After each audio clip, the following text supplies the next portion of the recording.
my name's Ken Morton. I've been in the business total of about 5 years, right? I started out running the corporate headquarters, for 2.5 years. And then now I've been doing my own franchise for, a 1.5 years or so. Had no experience in construction or anything like that. That was an interesting experience to kind of be thrown into, but found it very useful to get educated in construction background. So what made me decide to leave what I was used to and get into business for myself was just that.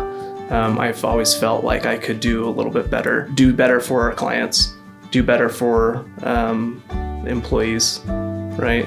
Do better for myself. I wanted control, right, as much as I could get. I didn't want to answer to other people that didn't really have their ear to the ground and understand the day-to-day. And so that allowed me to make the decisions, to make the changes. Day-to-day can be a little bit of everything, which is good. Keeps you on your toes.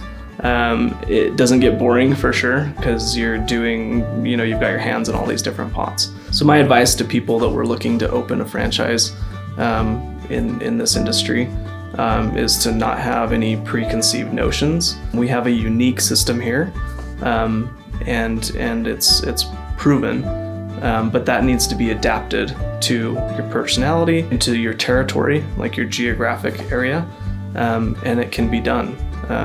It's a model that gives you enough